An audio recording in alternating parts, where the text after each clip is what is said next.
Since that was the first thing on our docket, I think we're getting into discussions here. Oh, I should put the top screen The down. docket in this bad boy. Yeah. Hi, everybody. Welcome to Discussing Tabletop. It is August 12th, 2023. I can safely announce I've had the return of a small child who's not as small as she used to be. I mean, she's been hanging around for like as long as I've been streaming. Oh yeah, where was she? I know you like had to go like Tennessee. Mom and I didn't have to go like then. Because the thing is, how it was going to work is she goes and sees her grandmother in Tennessee for like a month and a half, and we had to go pick her up. And so it depended on how my brother felt, and he had a co-pilot, which is my mother, and if he wasn't feeling well, because he does have some medical issues, I would have had to been like the either pilot or co-pilot to my mother. Got it. I didn't have to worry about that. Yeah. Honestly, I'm ready. It's the thing I say I'm willing to do, but I really don't want to do. Yeah, no, it's fair. It's a long drive. Yeah. And she's at the age where she has too much stuff to like reasonably fly down with it too. Mm-hmm. So maybe one day she'll have less things. Perhaps.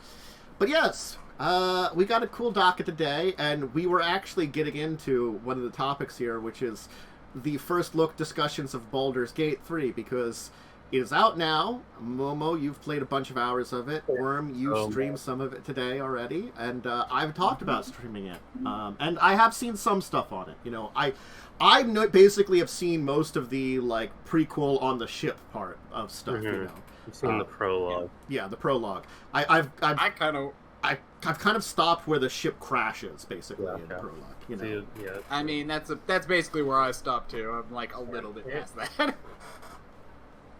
I have been absolutely glued to Baldur's Gate 3 since it fully launched. It's so good. Yeah, I'm planning to play my first look on stream. If I do start up a second game, I will never go past where I've been on stream. That's my current goal. I want to play more. Well, there's not really much I can do right now because I'm like 3 hours into it. It is, from first opinions, because I didn't play any of the early access at all. I didn't held off ever playing anything. I looked into nothing. It is, as it stands right now, possibly the best CRPG I've ever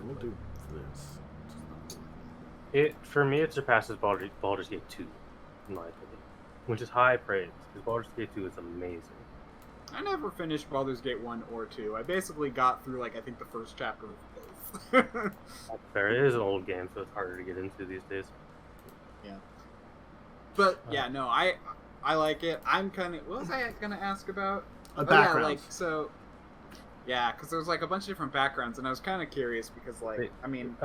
what the backgrounds do is they give you inspiration every time you do something. So you basically have a hidden list of things you can do, and it'll give you a point of inspiration, which works like it does in D&D. Okay. But furthermore, in dialogue... That's why I got an inspiration for stepping on that guy's head. In dialogues... yeah, you shut his eyes forever? Yes. And I'm also the haunted past one. Nice. Yeah, for context, for dialogue, you will sometimes get like a persuasion urchin or an insight noble, and when you have those two tags, it has a lower DC. Okay. Because if you play a monk, you have a lot of monk insight, which has usually around a DC of like 2 or 3 lower than normal. So those choices do matter specifically for roleplay and dialogue options. So far, I've failed 1 DC 7. Out that I had like a +5. No, I had a +3 too. Nice. I don't know if I like having karmic die on or off, because it basically karmic die makes it so you don't have chain failures. So it makes the environment a little easier. So like you won't roll more than like 2 nat 1s in a row with karmic die on. I don't know if I'm a fan of it yet or not, but it's definitely made the game more fun for me. So I've been on that string of bad rolls. I mean, yeah, it can get rough, and I don't need that in a video game. I think, yeah, no, like for me, a bitch. Yeah, when I play, I might go for the karmic stuff just because it is. It's on by default. You have to go out here and turn it on. Okay. Yeah, I'll probably do that I'm just gonna play it as is for the stream. I've did got standard. I did 3 active campaigns going with Baldur's Gate 3, which sounds crazy, but honestly, each 3 campaign has been completely different. So it's the same story, but it's been a completely different way of doing it each time. I think. No! Like honestly, this does seem like a game that'd be like really fun in that sense. That's one of those things that I was seeing. Jesse Cox doing the 5-minute gaming news, and he was saying that like he started off streaming like an evil campaign. He's like, this is so completely different. I feel like I have to do it on stream then too after I'm done my normal one, and I'm like, this is why that's the kind of thing, you know. Like for example, in Act 1, I'm not going to go into the detailed spoilers, but there is a bit where you can rescue someone to get easier access to something. In my main game, I rescued them, did that quest. In the co-op game I'm doing now with Eric, where I'm an evil character, I killed the person, you speak with that on their corpse, got the information. So there are so many ways you can bypass and do these quests. Yeah. In pretty much any way you want to do it. No, like, I mean, the original 2 Baldur's Gates were super replayable for that same reason. That's what kind of makes almost a Baldur's Gate game a Baldur's Gate game, is that the way you play it is almost as different as... Something I will note, and this isn't a spoiler, but if you have played Descent into Avernus, you will get a lot of references because Descent into Avernus is now a prequel to Baldur's Gate 3. Baldur's Gate 3 takes place a couple of months after the module.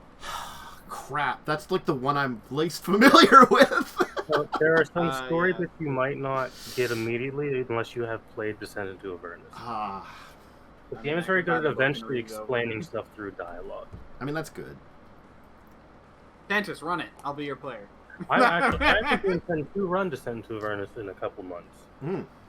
I don't know when or what time yet. I still have to fucking buy the book. So... Well, that's when I heard good things about that. It was. I've heard it's one of the best in 5e adventures. Like, it's up there with Witchlight. It's the problem is sort of like the 5e adventures are very so hit and miss, and even amongst them they're hit and misses too. A lot of times it feels like. I mean, there's not been much worse than Tyranny of Dragons at least yet. Like that the very first adventure map they did was really bad. God, I played through part of it, so it's not good. It doesn't get better either. Look, all I remember is stupid and comical things that happened in that game, because spoilers in that one. No, not spoilers. I managed to trick a bunch of kobolds that I was their army's halfling tormentor they had hired on, and so then like it came back like 4 or 5 times. That's like, oh, it's Perrin, our tormentor, and I'm like, yes, I'm here to torment people. I don't know what happened to those last people that happened to like mysteriously disappear. Yeah. And not be tormented. There's a lot of that kind of stuff in Baldur's Gate 3 too. There's a lot of that kind of dialogue options. That's kind of hilarious. I'm not. You go first. Sorry. Oh no, you finish what you were gonna say. I was gonna ask a question. One of the funniest things, because there's a lot of like crude humor, and it's not ashamed of how horny it is either, because it's D&D, right? These things happen. There was a bit where our Dragonborn warlock went to a priest of Larvitar, the whip god, and got whipped a bunch, and it was real horny. So the game doesn't shy away from that. If you're not into that, you might not like certain parts of this game. I mean, they did warn you. I found it very funny though. I mean, like, look, we knew about it when they gave us the bear scene that they were showing off. The joke of the bear scene came out. We knew what we were getting into. We're like, I've not seen the bear in scene. Chat is our lovely Dragonborn warlock sorcerer who does terrible things to himself.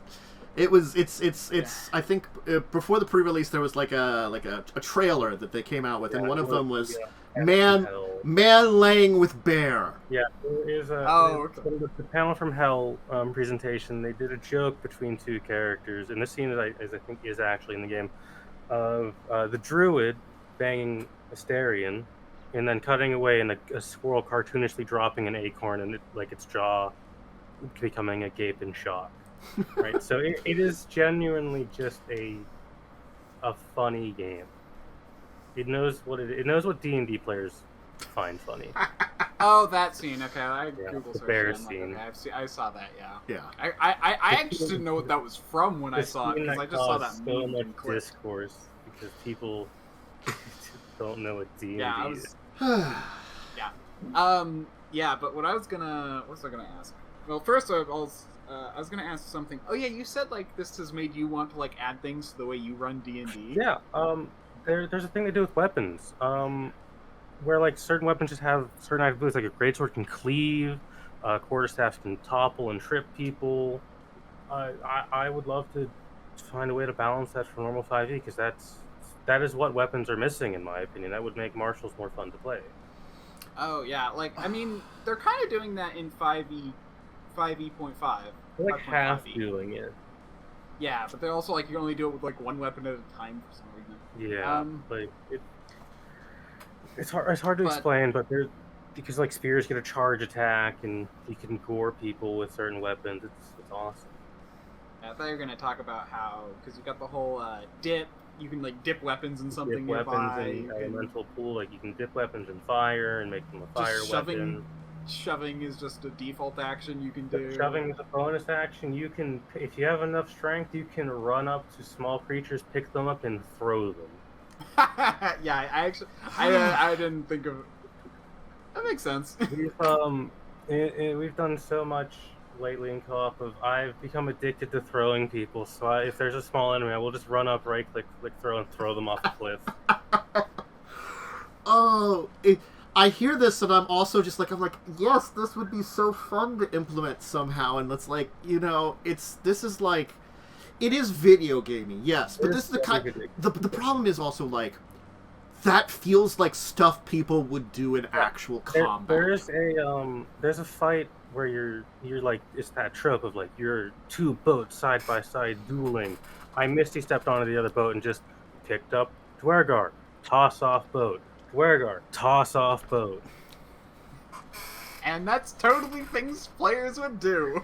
I mean, that's things that people would do is the thing, too, if you're actually in a situation like that, too, sometime. It's a possibility, and I think that's one of those things is, we do forget that a lot of times with the mechanical nature of, honestly, a lot of our current fantasy RPGs. Yeah, you can... In D&D 5th edition, there are mechanics for picking people up and throwing them. It is athletics. It is a thing you can just do, but people forget that you can do it because it's weird. Yeah. Yeah, I did like one of the loading screens too, which was basically just all torches and light spells can help you see in the dark. Lighting things on fire can do the same. Yeah. They released some stats for Baldur's Gate 3 for first off, so many people were playing it. It made so many people were playing it on launch day that it actually made Steam servers run really poorly. Githyanki are a playable race. No one picks them because no one likes them. And people really like throwing things off of cliffs, apparently. That is one of the features people really like to do because Larian is tracking all of this information. Fair. Poor Githyanki. Apparently there is a not insignificant number of people who have killed themselves with their own spells as well by just misclicking. I mean, that's gonna happen at some point to me. Let's be real. Yeah, short races are apparently very, very little picked because they do have a speed debuff. And Githyanki are not picked because, one, I don't think people really know what Githyanki are. And people who do know that they are evil and just awful. Yeah. And also they're ugly and people like their characters that look attractive. Yeah. I don't know. I'm totally down for giving my characters a whole bunch of scars. I mean, honestly, they're fine. They're fine as any other, like, Like, less humanoid. You have to less human. get used to the fact that they're a lawful evil military society. Oh, also, what was with the, like, I have no idea yet, but, like, when do I meet the, you need someone to watch over you character? You will meet that in a couple of long rests. I think, like, 3 or 4 long rests is when that happens. Okay, because I'm just like, okay, I create a second person. That'll come up in a couple of long rests. I thought it was going to be, like, one of the people who I broke out with, but nope. Yeah, after long rest 4 is when it happens, I guess, is what Lightning's saying. Anyway, so Baldur's Gate 3, we'll probably talk about it more as things come along. That could be a thing to chat about. You could definitely like chat a little bit about it when we're doing like our week in tabletop and like updates. It's basically like hey, I'll have something to talk about. It is doing D&D and stuff, yeah. Like with the 3 of us, me, Lightning, and Lynn, it is literally we're just in a D&D campaign with a computer as the DM. That is what it feels like. Yeah. But I think the good thing is it feels like, Lightning has played 121 hours, all Act 1. It's the thing that it sounds like. The really good thing about this, though, is that a lot of lessons from other similar RPGs or CRPGs have been put forward that Larian has done a good job of figuring out a pretty good computer DM. Larian, I wonder if they're... sorry. I'll let you go first. Larian learned a lot from Divinity Original Sin 2. And they learned a lot of really good lessons and implemented it really well into this game. I wonder if they're going to do what they did in Divinity and release like a DM version. If you remember, they did that. Like where it's like you can where they like set it up towards like you can create the world and you can get certain types of dev tools where you can actually like make your adventures in the game. It'd be interesting. And I mean, this would just straight up be D&D, so. Yeah, better than whatever Wizards comes out with. The quote-unquote cheats for DLCs for Divinity are pretty much confirmed, I guess, for Baldur's Gate 3. So there is DLC coming. Yeah. Anyway, so we did talk about it last week, but during this week, Wizards put out an actual formal statement on AI art and, what had happened with that artist that ended up using it. So, I have their community update, and they have updated it with their basically statement and policies kind of discussing it. Because they gave a statement that like, oh, we didn't know what was going on, and now they're like, okay, we'll talk about this. I've read the statements. I am more on the side of I think Wizards just genuinely didn't catch it. Yeah. In my opinion, there's still a little bit of blame on Wizards because Wizards should have had a policy in place when other companies are putting theirs in place. But they're a large company; they focus on things, right? Also, they've been working with this guy since 2014. Yeah, so they should be trustable. And go ahead. I was about to say, so it's like back then he couldn't have really used AI. Yeah. So. And I'm going to be honest, like, the thing is, from what we've seen and what he was talking about, he did use it, but it's not like... There's different levels of using AI, and this felt more along the lines of what you would actually use, like, AI for like, touch-ups and stuff like that, or improvements on something that you make yourself. That's the kind of thing that, like, is probably the best future we can get a lot of times with this AI stuff is, it's a tool that helps enhance stuff we already have, rather than replacing it. That's the kind of like weird point I'm like, and you get like an advanced post-processing. Yeah. The biggest issue with this that comes up is that, and it's on Wizards' side why this is an issue. It has recently been ruled that for something to be copywritten, like an image, like monster art, it cannot use AI at all. Because it has to have human creative input put into it fully. So there have been a lot of rulings that like AI is considered open source. You can't copyright something done by AI. That's why this is a problem for Wizards and why they need to address it before it gets worse. Because if they don't, then they can't copyright any of the imagery in Bigsby's if, say, a lot of it was AI generated. Because you can't copyright an AI generated piece of art because AI generation itself is taking from things it does not own. So that does kind of come down to some of the questions, too. If you use a tool that's more of a touch-up tool, how much is that of generating it on its own, or how much is that the original art? These are things we're still figuring out legally and morally. The person who did this just chose to step onto a landmine and cause a huge issue. It was not a great idea. Yeah, especially because they just were like, oh, they did it, and then they just posted it on social media like, yeah, we did it. Yeah, I did it. Why? It's not a problem. It's like, no. It's a mess. This is a whole can of worms. And it will not go away for quite some time until there is actual legal legislation written. Because right now we just have court hearings and court rulings. I mean, it's a big part of the U.S. justice system. Yeah, so. If you're using a product and selling a product, make sure you are not using something that steals from other people, because it's not okay to sell that legally. Yeah.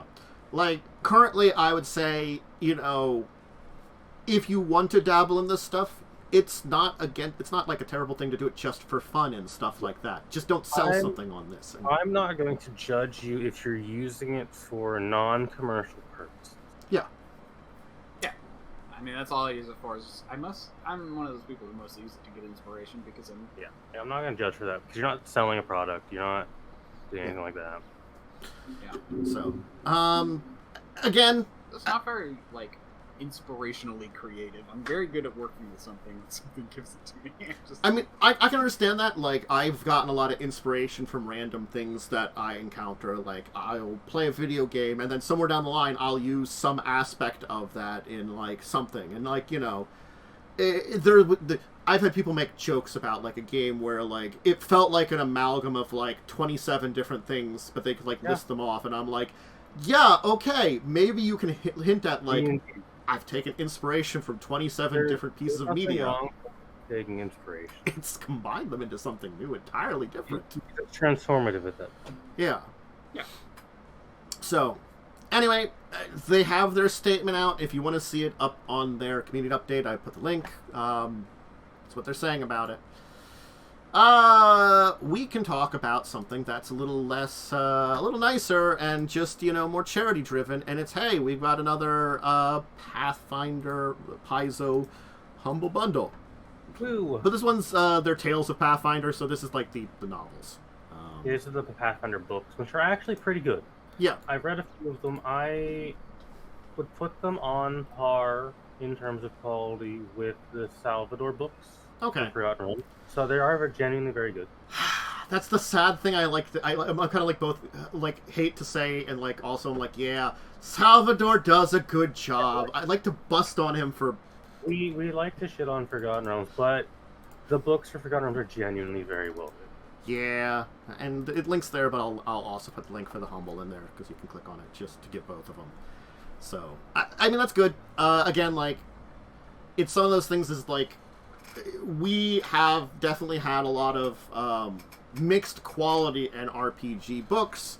The Pathfinder ones are pretty good, so it could definitely be recommended if you want some fantasy writing that's set in an interesting world of Galarian. Then hey, I very much recommend, and they're both on here. I like the Queen of Thorns and Fire's Promise a lot. I like both of those. Those two are very good.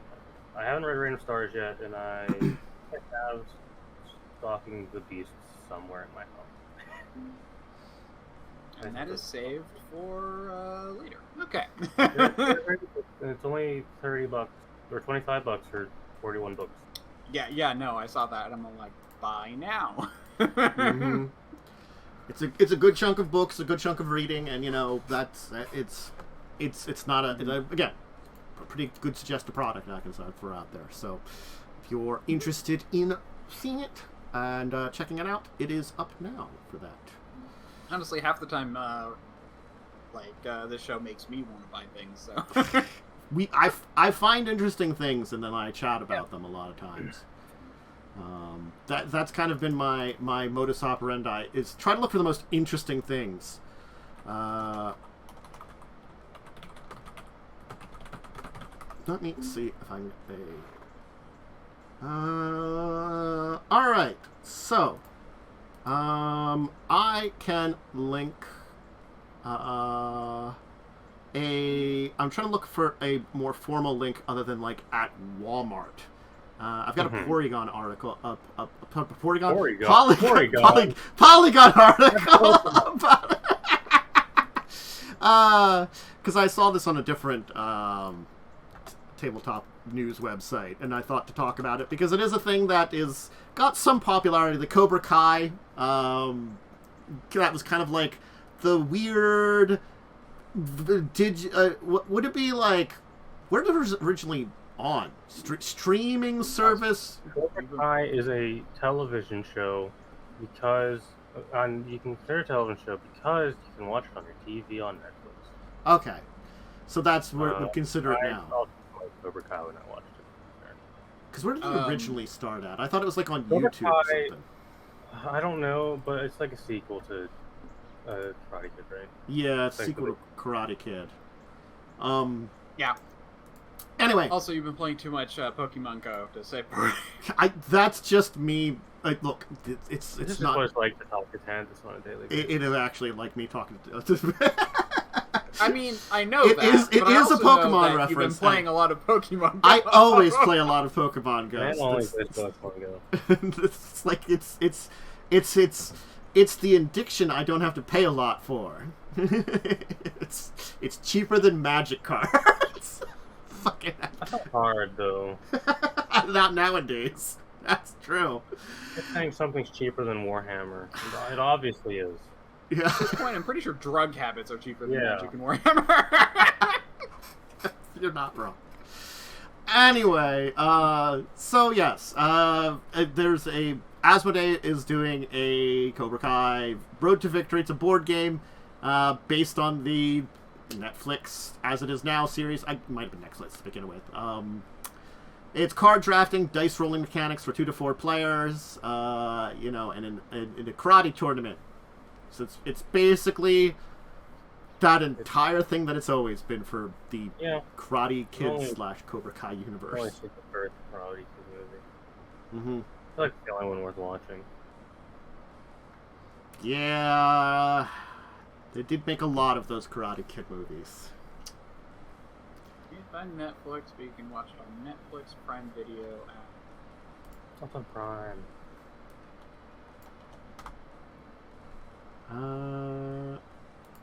Yeah. Prime is originally, I guess, where it might have been. Maybe. Oh, the first and second series just on YouTube Red. I was right. Okay. Yeah, it was on YouTube originally. Oh, God, that's what I remember it originally from. I didn't realize it was like freaking 5 seasons, going to be 6 now. Yeah, I only thought it was like 2 seasons. Yeah. God. I mean, it's interesting to see Asmodee do something directly, because I always thought they just owned a whole bunch of other people and did some stuff on their own. Asmodee has to, because remember they got purchased. Oh, they did! Crash. Owned by Embracer. No. I forgot they got purchased. That's why Asmodee's been doing stuff with their IPs. Yeah, because I always thought... Discord crashed. Sorry, I'm back. Okay. You're still a little robuddy. He'll buff out. He'll buff out. No, that's the thing, is I forget that Asmodee got purchased, because I always thought that they had, like, just owned a whole bunch of other people. So I don't know what that universe of who owns what now is. In the business space of Embracer doing like kind of a buy-in strategy to get market share, and it's kind of not worked for them in the long run, because they lost like a shit ton of money. Like I think last year they lost like a several billion-dollar deal and had to cut staffing. So, if you are, I guess, if you've enjoyed the series and it's, it's on 6th season, they've got the you can do the All Valley tournament in dice and card form. So yeah. The other IP related thing I wanted to talk about is they have announced, which they have a. I'd have to. I only have the Kickstarter going to start soon notify page right now. I have to find the actual page. EVE Online, which I don't know a lot about EVE Online. I know of it more by name and reputation more than anything. It's Online. It's a space game, and it's pretty good. It's space MMO. It's a space MMO. You fly around and you can do trade or you can explore. Yeah. It's pretty good. It's a good cockpit game. Okay. Yeah, it's not. It's as far as I'm aware, it's not too different from Elite Dangerous. Yeah, it's pretty similar to Elite Dangerous. Yeah. And apparently Titan's Forge, I keep forgetting what Titan's Forge does, because I know them by name as the tabletop group, has done a board game version of it. Yay. Honestly, I'm interested because they say it's like blend of 4X strategy and Eurogame mechanics, and I'm like, what the hell does that mean? For whatever your miniature type board game is, and how long would it take to play?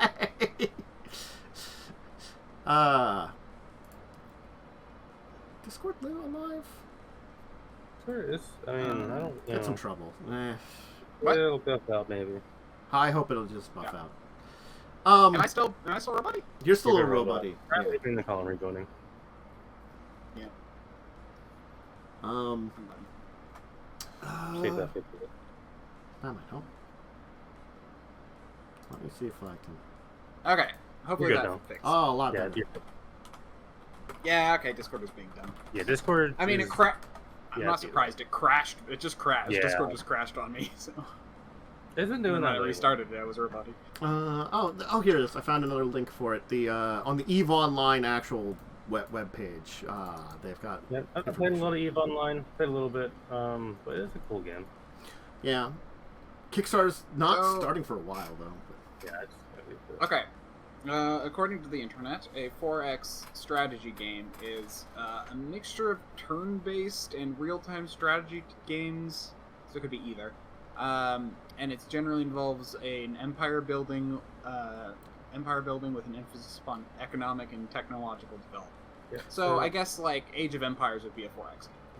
One of the big things about EVE and why you probably know about it is that it currently holds the record for the largest player versus player battle in any video game. That may have been where that's the big thing it had going for it. That could have been where I heard about it from, but I don't know because again, it's just I remember popular. Yeah, it's just very popular. Yeah, again, I'm more looking into Elite Dangerous because I played that in the past, and so I know it's similar because when I was in that community for a little bit, they talked about that too. A lot of people play both. Well, again, it's still a different type of game still because EVE Online's an MMO. As much as maybe you'll never off doing. So is Elite Dangerous, but that I didn't realize. I thought it was not, but no, you can run into other people, but it's a lot less PvP. There's some people who do it, but it's not as Elite Dangerous is also likely part of a wider series. Okay. It's sometimes hard to classify these weird space games. I believe a solo game. It's the only one in its series. So there's going to be a demo of it at FanFest in Iceland in September, and it's Kickstarter, though the thing is up now. It's coming in fourth quarter of this year. So, honestly, maybe revisit it when we know more during Christmas when it pops up. It'll be good to revisit and look at it. Yeah, when we know a little bit more. It's interesting. Yeah, trying to get out for Christmas. That makes sense. Yeah, they're not the same, but they're both space games. Both space games. Both space games that relatively have spaceships in them, and they do spaceships too. Oh yeah, no, I know they're different. I'm just saying they have a lot of similarities in terms of their demographic. I believe Elite Dangerous is also part of a very old game franchise from the 90s. Is it? Yeah, I think it's just part of. I think the first game was called Elite. I don't know. I didn't know that. Something now. Yeah. I know there was a big thing like they introduced aliens a while back and stuff. Like there was a lot of stuff to it, but anyway. So I'm honestly, it's one of these things I've always considered for like even this show or just for excursions going to Gen Con, but certainly after hearing about this, I'm also like I'm really glad I don't because like. So they broke their record for people that were there. I'm good, thanks. That's why I don't 70,000. No, I'm good. That's too many people. That's too many people. That's too much con sickness. Like, that's the thing is, like... People don't walk. People don't bathe when they're there. They don't wear deodorant. You know, usually, PAX Unplugged can be pretty busy. Nowhere near this level. I think it's the thing that it's in the beginning of December. You know, yeah, that helps keep the numbers from getting crazy. Unplugged is in a kind of a bad time slot because people are saving up to people are already going to travel in December later. Yeah, and people have already traveled in November, so PAX Unplugged fits in the weird slot of why people don't go to because it's inconvenient. It's popular enough that's grown and stuff like that, but it certainly keeps nowhere near these records of. Gen Con happens when like nothing else is going on. That is. PAX is also a lot more for the companies than it is for like. PAX is an industry convention. Gen Con is kind of not. Yeah, there are. It's. I guess it's closer to like the PAX might be closer to something like a. It's not a perfect comparison to like an E3 in comparison to like a Comic-Con where like a Comic-Con is a lot more people oriented. I would call it. Rippy 3. You lived for a long time. You died slowly. And it was always an industry thing. So. No one's you know what? I just realized that I haven't heard of E3 in a while. E3's officially dead of this year. They're not doing one. Yeah, it got canceled this year. Yeah. I think it's one of those natural differences. Is that certainly like video games, it is possible to honestly just see presentations online and then just get offered a demo that someone can download. Not really as easy with something like tabletop. So no, you gotta be there physically to look at that stuff. Gen Con, PAX Unplugged, all those kind of similar conventions, they're probably not going to go away. Likely not. But like video game type ones, not the same way. And like honestly, PAX like the other PAXs are more are a little less industry-y or not they're different. Yeah. You know, PAX, like the main PAXs are more for people. Yeah. Like where PAX Unplugged is more of an industry event. Yeah. But again, like it fills a niche. So hey, Gen Con, giant things, and you know, again, we saw Wizards there, and a lot of other companies, Paizo, Modiphius, like it's one of those things. It is one of those impressive things that like this is a year that it felt like everybody was kind of there too. I mean, everyone's finally over the whole COVID scare. I mean, most people are vaccinated at this point, so. Yeah.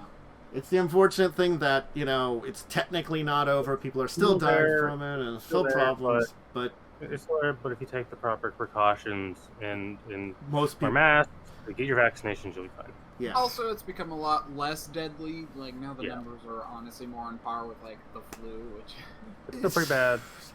It's not. Not great to have another flu, but that's a different discussion entirely. It's not related to this thing. Is that, you know, look, I'm just gonna say I'm worried for the more deadly pandemic in the future if that happens. You know, we did not handle this one well. I hope we learned from this. I hope we learn. I mean, I'm not gonna go into that. I have some comments, but then I was like, meh, let's just continue. Yeah. And I hope very few people got sick there, but I know, honestly, who knows what the hell is going on with 70,000 plus people. There's always a conflict. Yeah. You know, and this is back up to right above the numbers, because the last previous record was 2019 before the pandemic. And, you know, so not only have we swung back number-wise, we've gone higher. It's safe to say conventions are back. Yeah. Which I figured they would be after a couple of years. But yeah. I still don't really... I'm old enough to be out of the convention phase of things. It's not really that into them anymore. I go for a little bit of business and to hang out with friends. Yeah. I've never been to a con. Yeah, I'm missing out a lot. I sounds terrible. It also depends on the type. I've been to a lot of different types of conventions, and maybe that's a discussion for a time. Conventions, because it does relate to tabletop conventions and stuff. Chat. I enjoy industry and I enjoy the industry standard ones over the people-based ones because the industry ones are more interesting. Yeah. That's why I watch Tokyo Game Show every year. Yeah. Anyway, yeah, I've been to a lot of different types of conventions. I've been to an anime convention, Star Trek conventions. I was to a pretty small but interesting Godzilla convention. I liked that one because I'm a big fan of, giant monsters. And, of course, a lot of tabletop conventions now, too. So, all right, there is... where is that? Click to this. I'm trying to find a link to this one here. Well, I can at least read the docket name. Ducktales Inspired RPG. Yes, that was the I'm looking up a better link. Called Feather Adventures. It's a diceless tabletop RPG. Here we go. I got a link to it. I was never super into DuckTales, so I don't know. It's one of those things. Is like, I'm okay with it. I enjoyed it, but I enjoyed a lot of that's my age of cartoons and stuff. Is like the Disney animations and Saturday morning cartoons and stuff from I mean, late '80s, early '90s. As well. Yeah. I was Saturday morning cartoons in a very similar time period. The issue was my family didn't have cable, so I had Channel 5, Mm-hmm. So yes, that was the link I found for it. Feathered Adventures. Okay. Yeah, so it really is just the correct inspired. one? It's not really based off of it. Yeah, Feathered Adventures. It's about a gang of anthropomorphic birds. Takes inspiration from things like, DuckTales and that kind of Disney stuff. And, yeah. I guess that's the, It also looks to like a lot of those kind of anthropomized creature sort of animation kind of things for kind of general adventures and feel. Yeah. So like other ones that Disney did, and I'm sure other you could probably I guess the Disney ones are easy to point out, but certainly they even got like the Mickey Mouse glove hand, almost part of like the thumbs up. Look at some of the pictures. So yeah, definitely inspired by DuckTales. Yeah.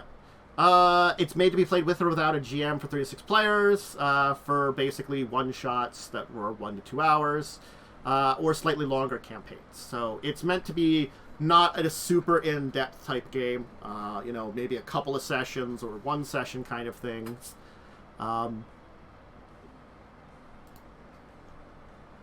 Is this the, funding thing for it? This might be it. No, the page you sent to allows you to buy it on that page. So okay. Yeah. There's also a funding page or thing of something I found, and I'm like, that's on Game On Tabletop, which has backers and amount raised on it, and I'm like, but it looks like, yeah, it finished, and I've just been on late pledge kind of things. Okay, so this is where originally it was, and we're having it officially out now, so that's what's going on. Gotcha. I'm understanding now. Yeah. I mean, honestly, cute little RPG adventure type things are fun. They're interesting to try out sometimes, and that's kind of why I wanted to throw it out there and chat about it a little bit. Yeah, so it seems like it's a very open-ended game where you kind of randomly create things to kind of... so, as you said, it's there's no GM. Right? You can play with or without a GM. I assume without a GM, it's basically you've got the information for like a simple adventure, you play against it kind of thing. A GM would be able to be like, I'm going to change a couple of things here or there, that kind of stuff. Yeah, basically it has rules for, I'm skimming through the demo they have real fast. It seems like they have a lot of, basically there are clear objectives that you have to complete, and there are pre-filled ones, and then there are blank ones that you can fill out yourself. Yeah. So I think, so those are the kind of the two things where it's all like you could either like fill them out randomly with like pre-generated options. Yeah. And then like you could play that way, or you could. So there's like that's what it means. I think by there are like two different ways. Yeah. There are a bunch of different game modes like investigation, treasure hunt.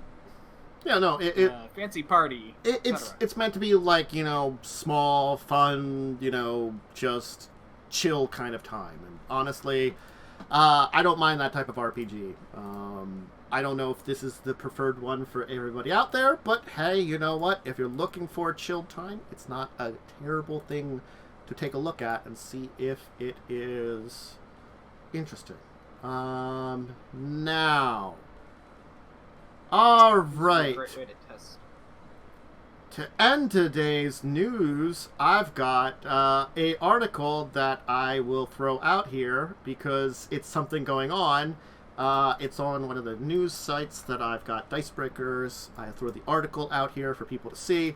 But the idea is someone that's been writing on Werewolf Apocalypse 5e basically has saying that there is some terrible things alleging from the White Wolf staff. Okay, we're back to this. Remember when this happened and Paradox had to make it so that White Wolf couldn't publish anything on their own anymore? And now they're doing it again? That's cool. Well, I mean, it's probably like it's someone working to write for it with White Wolf, and White Wolf is still just being awful on their own, but, We kind of already knew White Wolf had some pretty terrible people there, given what happened last time, when Paradox literally made it so they cannot operate on their own. I really like the first sentence here of writing team reportedly asked to create a player's guide to being a Nazi werewolf. Yeah. Last time they were in this kind of trouble, they were in trouble for just straight up having imagery about the genocide of Chechens. It's not cool. So I won't be shocked if White Wolf is, done after this, because I think Paradox still owns them. Paradox doesn't tolerate this kind of stuff. Yeah. And White Wolf, that's why they started leasing their stuff out, because their parent company was all like, we can still make money off your stuff, but you're not allowed to make it. Yeah. So I feel like the leash is going to get a lot tighter again on White Wolf. It's one of those things. Is certainly White Wolf as the company was the original people for it, but I feel like it's sort of like we've walked away from that, and the products of World of Darkness came back stronger to White Wolf, because it's sort of like, I think this is kind of what we can see what happened is White Wolf kind of died as a company. They really kind of did. So they leased out their product line to groups like Onyx Path. Their product lines were still very popular among their fans because they were obviously their original. But that's the thing is, Onyx Path did all the heavy labor and working and probably paid a license and kept the product going. So then Paradox becomes interested in it. The people that buy up White Wolf, and they want something new. That's where we get 5e Vampire, and that's where we're bringing it back to White Wolf, who now is in charge of it. They do shit. It's sent out to other people, but they're still heavily involved, and now maybe they should be not involved. I think we were pretty fine with a lot of dark undertones and things that were going on, and serious topics that weren't taken comically or offensively bad during the 20th anniversary time period with Onyx Path. Honestly, whoever's publishing it now should just handle it and not have them. What I do want to say, what should cement you on how you should probably feel and view White Wolf currently is this part of the article, where the guy who is apparently the brand editor for White Wolf at the notion of these accusations, as stated, the writing team were, quote, cowardly social justice warriors for being unable to work with this concept.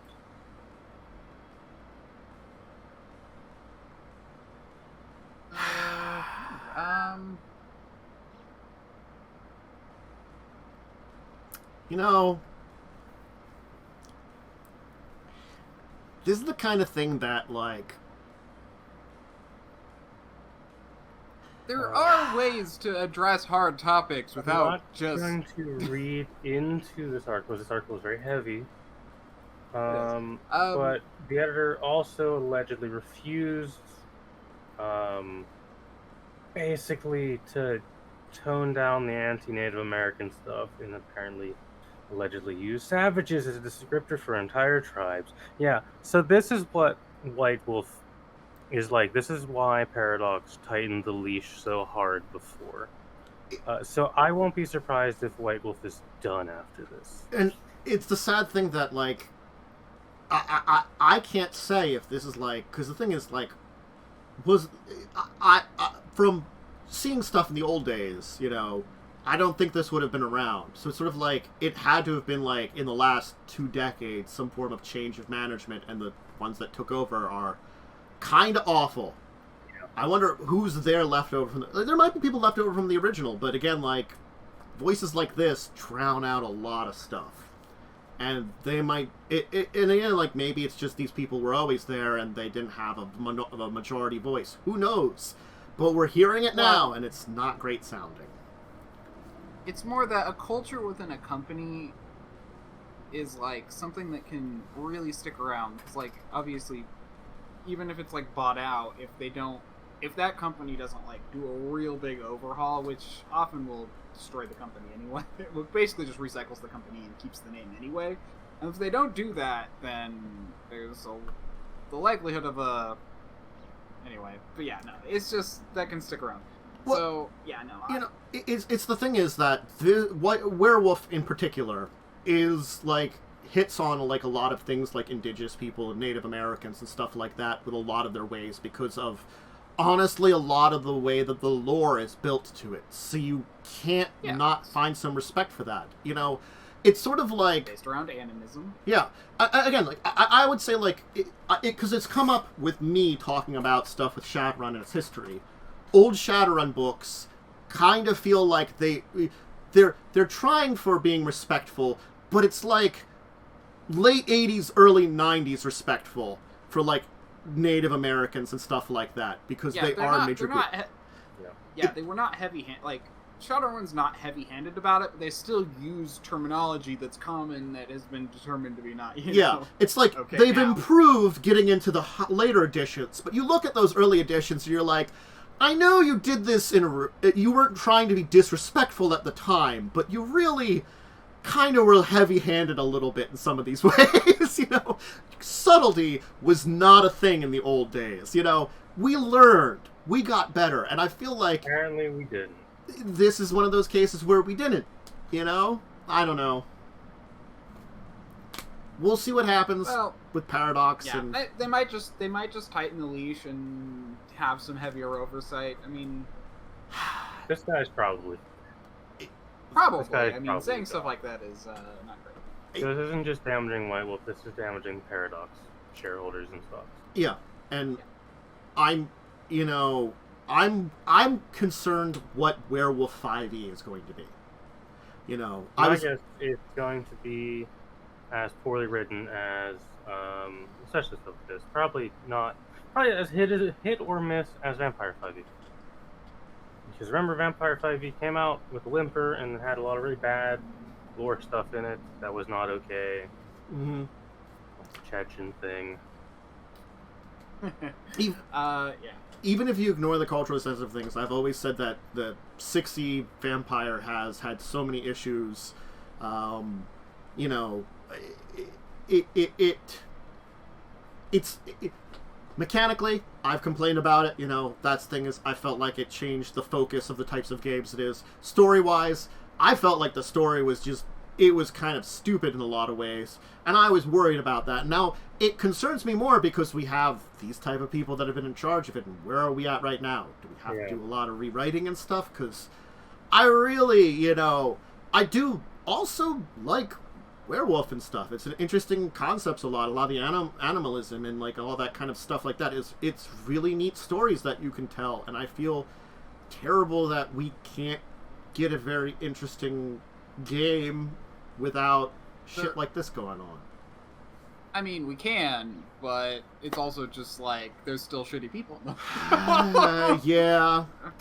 There will always be. There's always going to be shitty people, but yeah, I just kind of figure you just kind of deal with them when you find out, because everyone's real good at. I mean, that's the thing. People are real good at hiding their shittiness. That's the best people, or I should say, the people who tend to make it the farthest are the people who are better at hiding it for longer. Man, I am forgetful because I just realized I was going to upload a video today and I forgot to. YouTube. See, you're also... No, I'm just kidding.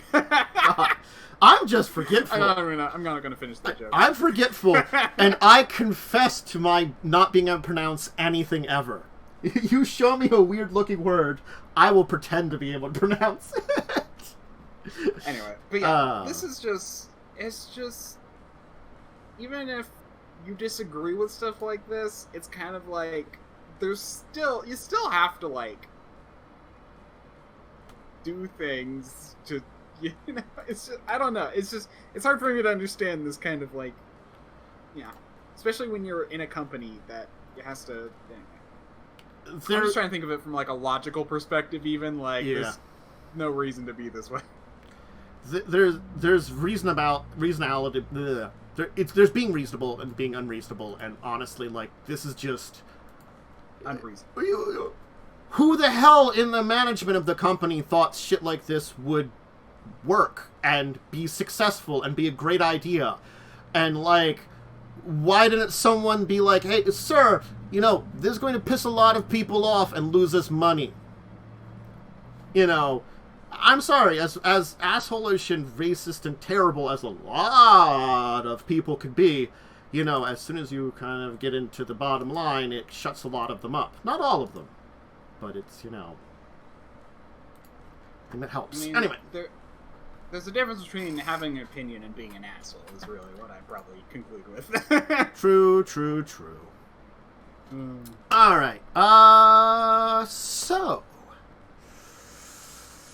let's chat about a deeper discussion topic, which I will choose with right now, because, you know, honestly, I probably should have chosen one. And honestly, I think that it came up with a topic that I was going to have us talk about a little bit, and I know I have the most experience with it, but I believe there is some other experience with Shadowrun from both of you, or just a little bit or not? I've played Shadowrun. I've watched people on YouTube play Shadowrun. Okay. I've built a character, and I've read, and I own and have read through one of the books. That's about my source books.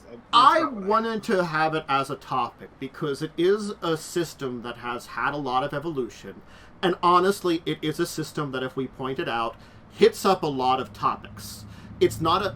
It is a darker system, similar to like World of Darkness is, but World of Darkness is particularly trying to make a kind of like you are a monster kind of system. Shadowrun doesn't really do that, but it hits up at a lot of topics: plague, genocide, racism. Corporate overlords. Or like a corporate dystopia. Apocalyptic things. There's a lot of literally heavy topics that hits into it, and it does a pretty good job of balancing it, and I feel like it has done a pretty good job of evolving it. What do you two think about that idea?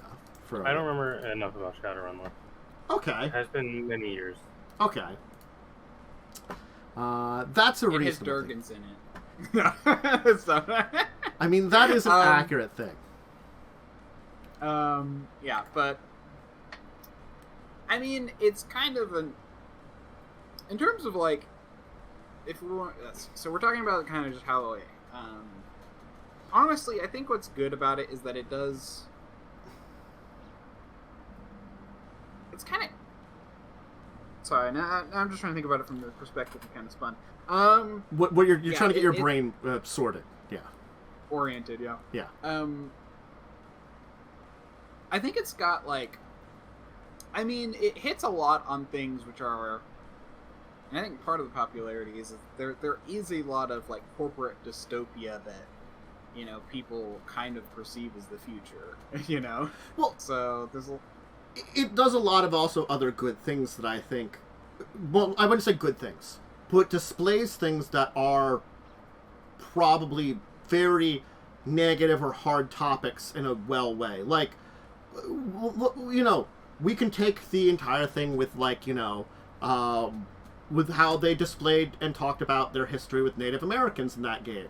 You know, it's this... There is a really dark and terrible topic that starts out with in the history, which you don't hit on in your average Shadowrun game because it's history, but there was a time period in this alternate world where basically things happened, and, you know, we say it couldn't happen in our world, but I'm going to tell you, you know, it just takes some kind of incident that, you know, drives things in an insane way.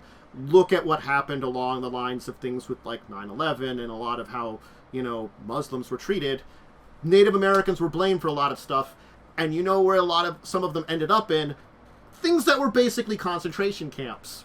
Now, in this world, they rediscover magic and basically are able to help themselves. But it is like this, it's a pretty dark topic to talk about, you know, that something that bad happened in this world, you know, and... I mean, something people don't think about and a lot of people don't know that America actually put the Japanese into sort of concentration camps in World War II. Yeah, we did. Like, they actually rounded up like, groups of Japanese because we're like, they could be spies. And I think that's the same thing, is because we, you know, something that, you know, some of us know about that was, like, something that, you know, it's like, that's a pretty bad part of history. We should remember that. But it's like, it is something that's not talked about as much, and I feel like that's why, you know, something like this that's an alternate world history, it hints at something that, because we're forgetting it, we could redo it again, too. And I think that's the thing about Shadowrun. It is a different world history with magic, but there's, like, these, like, themes of stuff that have happened that certainly they hint on stuff that could happen for us. Like, it feels almost like the dystopian parts of it were one step away from, and that's a societal thing sometimes, you know, to talk about it. But I find it that's an interesting way that they can hit these more serious topics, because it is, like, maybe more realistic in a way, because you never know what could happen in the world. I mean, in some ways, the reason they can hit upon it. Yeah, I think in some ways they can hit upon it more easily because it's so different from our world.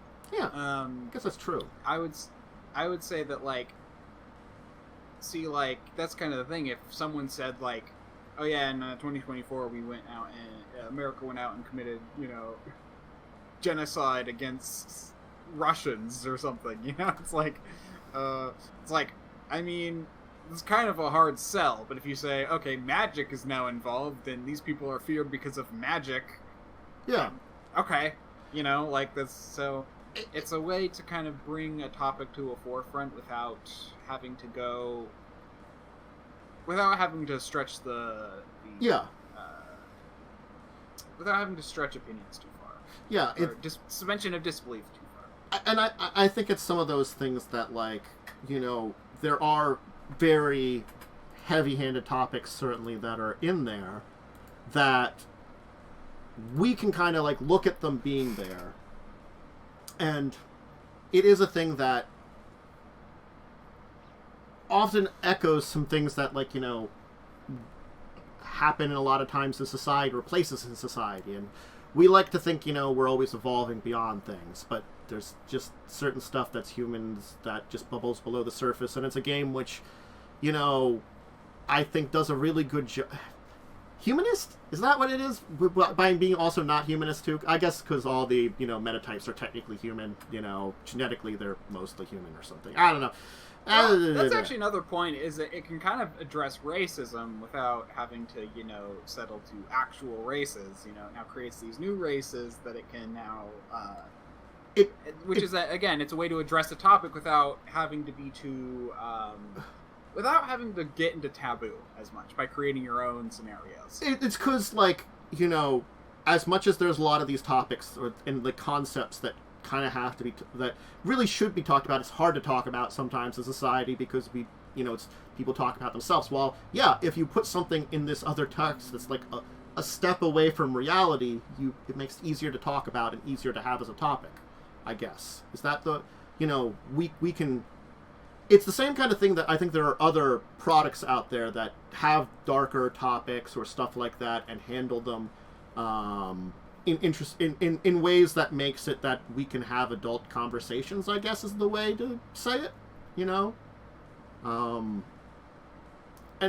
I think it's also because Shadowrun as a game system has a lot of these things, but I feel like it doesn't hit you over the head with it, I think is also another reason. It's sort of like it's a lot of matter of facts. These things happened, and this is kind of what happened to the world. And that's one of those things that I was reading up on it recently, and I was also surprised and okay, we talked a little bit about the pandemic, and I'm only going to stop on this for a second. I'm not going to go deep into it again, but we had a disease, COVID-19, which was deadly but wasn't that deadly. Shadowrun World had basically the bubonic plague version of that, meaning very deadly, came out and hit the world, So it's something very similar happened in the world there. It's almost like a parallel to our world in a way, but this was something written about beforehand, and it's sort of this is not the kind of thing people would learn lessons from anyway. We're not going to learn lessons from something that has fantasy in it, and it technically was actually kind of a magic disease too anyway, but that's besides the point.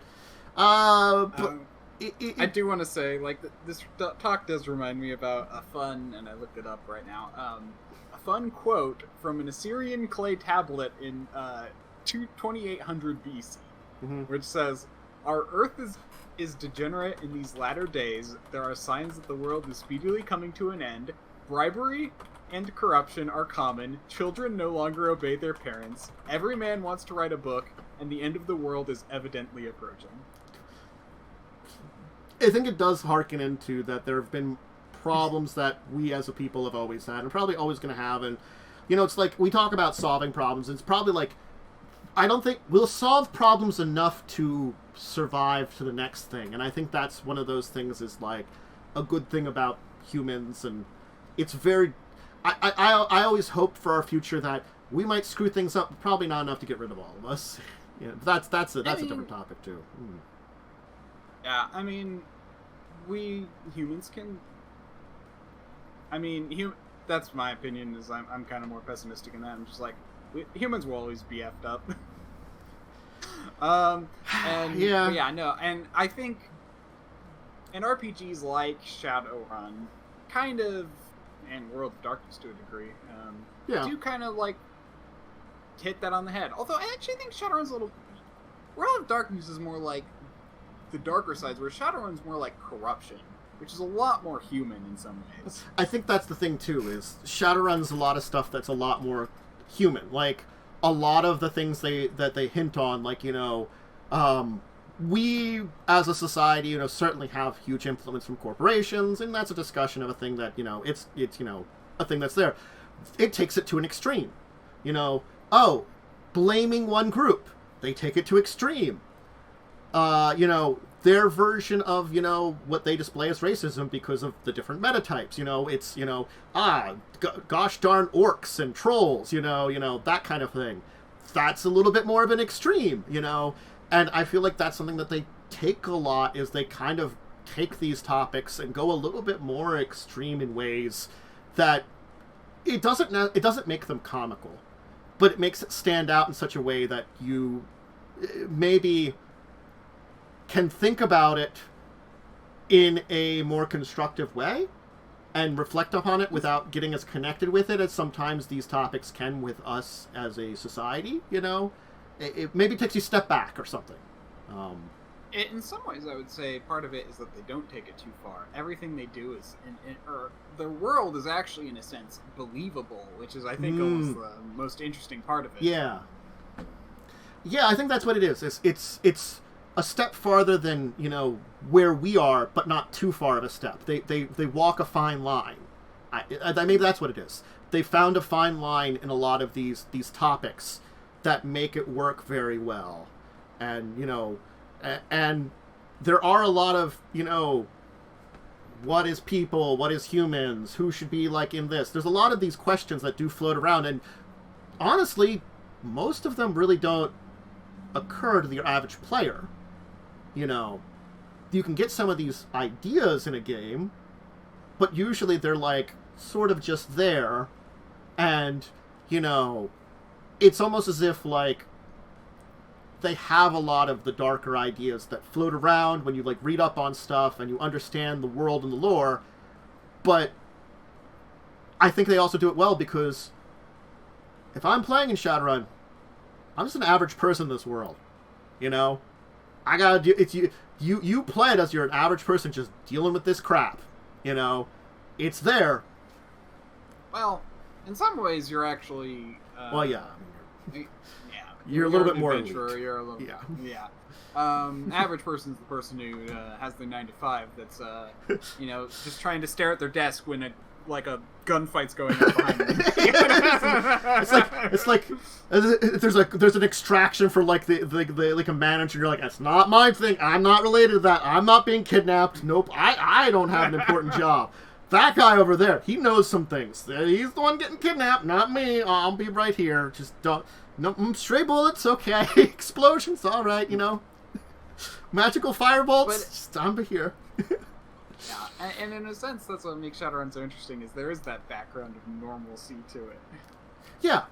Even if it's the future, like, it's a future that I think, you know, in amongst all these darker topics and bad things that have happened, it is a believable future, and, like, they make it out very well for, like, what would happen if magic comes back. Most of it was, it just became another science. I mean, it really did. You know, it's like... I mean, that is legitimately what people would do, is they would find ways to exploit this new system for their own benefit. It really became a lot of that, and it really makes... It heavy makes sense, you know, so... I think that's... It's a world that... And again, I think Shadowrun's the example I'm using, and there are other RPG systems and worlds that do a lot of this kind of thing. As we've mentioned, World of Darkness does actually hit on some dark topics, and there are some things there that can be serious. It's just the fact is, like, when we talked about the controversies around some of the stuff with World of Darkness, it's when they weren't handling it well. There can be these controversial topics, just don't handle it like an idiot, handle it like an adult. Also handle it with the information you have at the time. I mean, that's the thing, like, Shadowrun old books. They're mostly fine for what they were at the time, but you also have to keep them in that context. But what we don't want to write is with 80 stereotypes in 2022. Yeah. I can show you pictures of stuff from the 80s book, and the thing is, you know, the 80s book, when they're talking about people from the Native American nations and, like, you know, tribal shamans and stuff, they go very Native American. But really, like, when they're getting into nowadays, they're like, yeah, it's like they are expecting their culture and stuff, but it's sort of like, it's the comedy series that I saw a commercial for it, like, on YouTube. Was it, I don't know. It was something like, it was a comedy? It might have been like a drama comedy or something. I don't know. I'm just thinking about it. Dramedy. Or maybe something serious. I don't know. I don't know a lot about it, though they showed it in more comical side. Like, it wasn't it was like Reservoir Dogs or something. It's supposed to be like reservation, so it's supposed to be like it's something going on in a Native American reservation.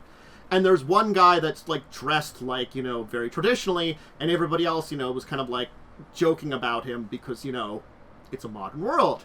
So I think it's the same kind of thing is in the Shadowrun world, in the modern world, certainly you'll have your people that do still go very traditional and stuff. You got people that dress in traditional garbs in all portions of the world. They unfortunately tend to be made fun of in the modern world. Like, if you're in Germany and you see someone like dressed in a very traditional German cloth, you're probably going to be like lederhosen and stuff. You're just probably not, and you're German, you're just going to probably kind of shake your head and be like, sure, cousin Jimmy, I know you love your lederhosen. All right. As someone who's dating a German person, I would like to specify lederhosen is specifically Bavarian, and everyone else in Germany hates Bavarians. Fuck it, damn it! I'm Bavarian by descent. I'm sorry for my ancestors and their stupid ways. Great Grandpa Arnold, why? What is it? One of my great grandpa. My great grandparents. Why for have you brought this upon us? my greatest, I think my biggest, I need to take one of those DNA tests, but from basically ancestry that I know about, my biggest percentage is Swedish.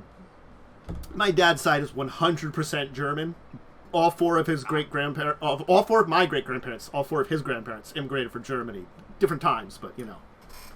My great-grandpa on my mom's side is 100%. Yeah. So, and or 100% Swedish. So. And my grandmother, who's my only living grandparent at this point in time in her ancient ways, her family's from Bavaria. I visited when I went to York, thanks to my sister dragging us there. So I've met my Bavarian family, and yes. Sorry about on my dad's side, I'm like total original I actually have a direct line to George Soule, who was one of the people who came over on the Mayflower. That's pretty cool. But so that's the thing is that yes, cultural things within that culture can be easily displayed in various different ways, and it's finding that where you respect your culture, and you embrace your culture, but you don't go to extremes against the general consensus. And certainly with the history of Shadowrun, I'm going to say I could see there would be a turning back to the old ways with tribal and shamanic magic coming back, and what happened with the U.S. government in that time period. But I'm fairly certain there's going to be a lot of people that are just going to dress normally, and maybe it's those magic users who are shamans are going to be a little bit more let's dress traditionally, maybe. Yeah, I mean, just there are lots of people in those cultures who basically keep the tradition alive by teaching others the actual ways, and they tend to often dress in those when they're doing those kind of teachings and stuff. So yeah. So, or when they're doing actual ceremonies and stuff just to keep the tradition alive. So again, I think that's another reason I feel even looking at the 80s, 90s Shadowrun pictures, you can still, to a degree, yeah, they're maybe a little embellished, but you still can be okay, I can see where they're coming from. I understand where they're coming from a lot with it, And I think that's also a good thing for when we... I think this just marks out something for history. It's good to look at context too, and anyway. But that's an entirely different thing, because certainly there's a lot of context and things for things like World of Darkness too, in earlier editions of it, that they cleaned up a little bit. A lot of RPGs. Hey, the Wizards is doing a bad job at cleaning up stuff in their storyline. They're just sweeping it under a carpet. What a nice carpet. Let's just sweep it under there. Difficult topics, Again, that's why we'll never see Dark Sun. It's the universe's difficult topics. Yeah, I like Dark Sun. I heard it's good. Mixed bag. I've heard interesting stories with it, but it is a system that is a little bit more brutal and very dark in comparison, to a lot of stuff, because there's a lot of terrible things going on in the Dark Sun world. So you got to be ready for very dark stories, you know. Yeah, I know. Which, I don't mind. If you're ready for it, I don't mind it. I just wouldn't be ready for it. Anyway. And so, they might address it again, but I just know that it's probably, after what they've done this last year, it's probably not on their radar. Not at all. To address a dark topic. That won't end well for them right now. They haven't addressed any topic well. I mean, they've what now? We're pretty sure they've at very least butchered Spelljammer completely, which made me sad. And now, like, as much as I have high hopes for Planescape, honestly, I feel like they're going to at least partially butcher that. That's a little harder to butcher, you know. Who knows?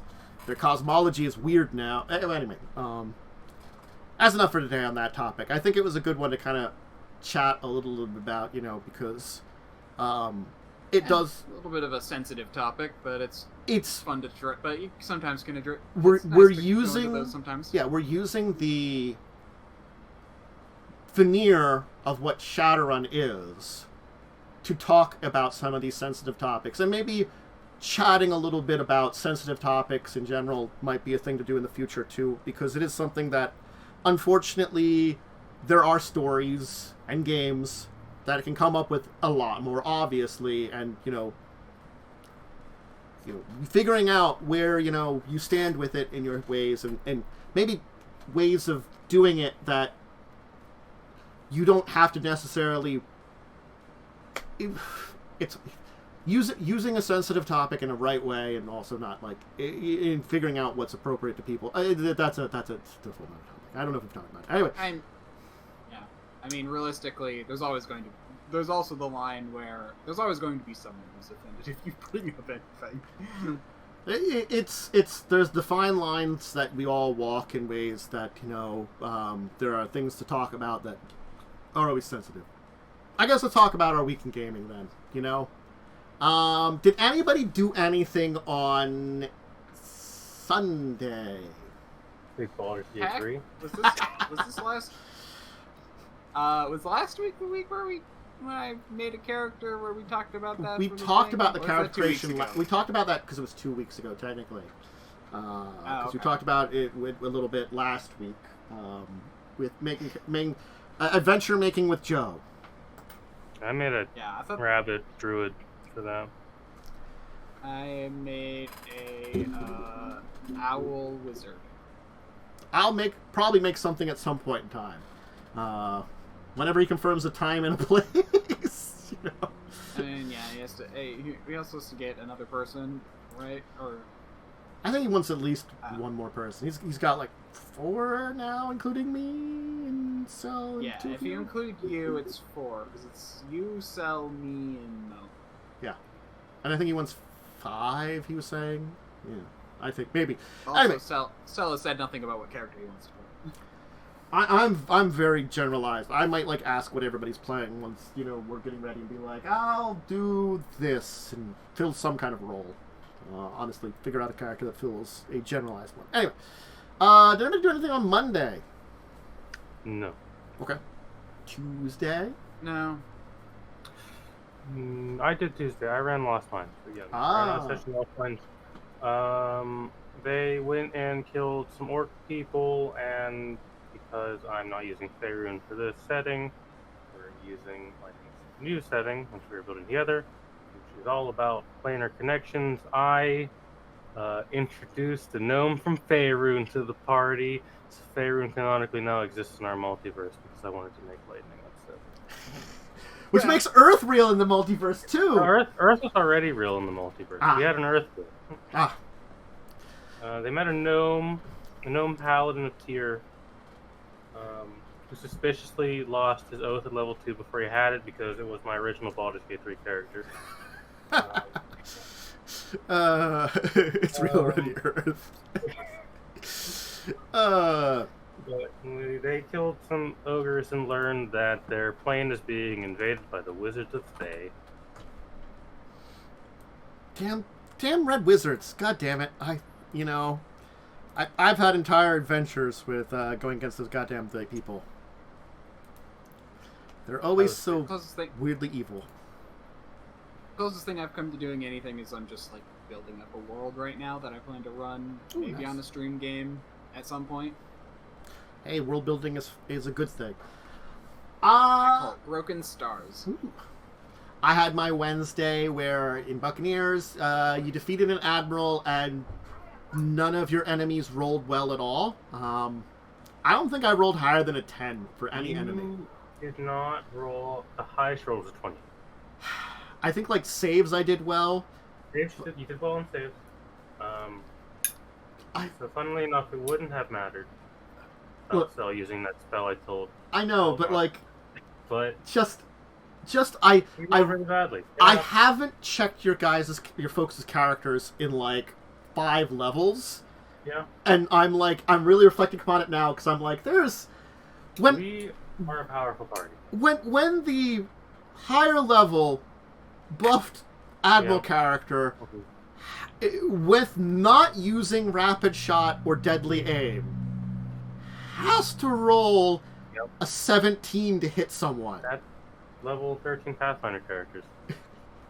It felt a little. We're all very powerful. I know what NPCs seem to think of us. I feel like there's just somewhere along the way the balance was lost, and I don't know what happened because it felt like I could have, like a couple adventures ago, balance felt like it was there. Somewhere in the last couple of levels, balance went out the window, and I don't know when it occurred, but I'm like, I don't know what I can do to like not have the last battle There's joke. Nothing you can do because this is just Pathfinder above level 10. I know. It's fun adventures, but there's definitely balance issues in Pathfinder First Edition. They're there. I mean, you can throw demigods at them. I mean, they'll try to seduce them or something. I don't know. One of them will. Jacob would. Jacob would be like, "Hey, demigod, do you want to go on a?" He would try to seduce them by like, "So hey, do you want to go on like a date? We can go over there and hold hands." Because he's just adorable in stupid ways. Anyway. And then you did some like world buildy setup for the next kind of half of the adventure. So cool. Anyway, anybody do anything on Thursday? I ran a shorter session on Thursday. My players attacked the cultist headquarters with their allies. That consists of a changeling, a gold dragon, and a vampire, some other weirdos. They learned that this void corruption seems to be affecting even things that are not typically fully mortal. They encountered a void corrupted Cambion. And they know that the cult that they're fighting is capable of summoning these creatures into this plane. We cut it short because some tech issues on someone's end. Lynn kicked the computer and then everything broke. So we stopped, so Lynn could fix the computer. In the next session, I'm going to go into the cultist space proper instead of just the perimeter and the outside. Sounds like adventure. Anything on Friday? Baldur's Gate 3. I mean, one of those was definitely expected. Definitely. Saturday, Baldur's Gate 3. Yeah, that's what I'm doing after this podcast. I'm gonna save it until I at least get far enough to where I can make another character. We're doing more co-op. So for now, I'll just grind things in. For now, I'll just grind things in Warframe. Honestly, I've been tempted to see if I could organize like a some point soon like a Stellaris or Civ 6 game because I've been feeling like hanging out and strategy or something. Stellaris that wouldn't be too bad. One of these points of time. Why on Civ 6? I only on Civ 5. I don't remember. Stellaris, they are working on some more updates that who knows. Stellaris is working on some experimental updates. Ooh. They're messing with like stations and stuff again. Mm-hmm. Weren't they playing around leaders or something too? Yeah, they're going to change leaders. They're going to change how habitats work. They've. Oh no, I have 6. Okay. They've added an option to turn habitats off to stop AI habitat spam because that's an issue they are working on fixing finally. But you can actually just turn it off now. I think you can make it player only now. I'm very accepting of that because honestly, they're currently working on a fix to stop habitat spam. It is. I have not played Stellaris. The AI just spams them out and it makes them really annoying to deal with. It is very annoying because like you have to like take over so many because they're easy to take over, but then you have to deal with like I've got like 27 habitats that that are just so hard to deal with, and they're. They do take over, but they're expensive to occupy, and they don't count for much war support or whatever. Yeah. But you have to take them all over to take over a section. Yeah, you have to take them all over, and then even then, once you take them over, people want to move into them, and then so you've got people in there that you've got to figure out something to do with, and you're like, what the fuck are you guys doing? I just dismantle every habitat I see when I come. Oh, you can dismantle them? You can destroy them, yeah. I should just do that then. I didn't know that. Man. Anyway. Sounds like an exciting week of tabletop-related stuff. Sort of, maybe. Some stuff. I mean, there was a bunch of Baldur's Gate 3. It's tabletop-related. I'll play it in the future. So. Honestly, I wonder if your computer will be able to handle it. I don't know if that... Okay, that's the thing is... handling it and streaming shouldn't be too bad. The only thing that is required for Baldur's Gate 3 for performance that would be considered like newish is necessity. It has pretty harsh load times for some areas when you're on an HDD. Okay. So you might just have to sit and load for a little while. But it runs fine without it because it ran fine early access with HDDs. Okay. Cool. Also, be wary of your CPU heat because I have a friend who has issues with that currently. So you just have to be a little wary of that kind of stuff. Just check your metrics and stuff when you're playing it and make sure it's all good. Okay. Keep an eye out on things. Gotcha. Well, I'll have to check up and worry about it because honestly, that's the thing I'm kind of like. Your computer's a bit old. That's the thing is like I know I've actually found that I have to do things like restart Firefox because Firefox as it goes for a while it starts getting like little memory leakage and stuff so I have to restart that before I do that before I stream Fallout 4 because it chunks some of the loading a little bit as soon as I do that though, hey, these load screens, they are very smooth and work pretty well and I don't have to worry a lot about them. Turns out there are little things you can do, but again, like I know that I do worry about that kind of stuff. One of these, update some point in time, definitely. Anyhow, I think that's it for today. Thank you, Worm and Momo. Either of you have anything to shout out? Not really. I'll be streaming Baldur's Gate tomorrow. Yeah. Cool. Catch me there.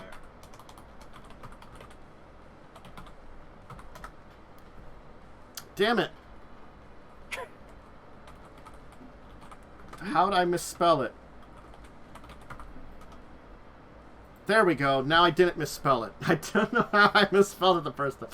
I do that a lot. I shouldn't misspell it, but just... Look, a lot of times typing things will scream at me, hey, this is misspelled. And I'm like, oh, I can correct that. Or I just miss it completely.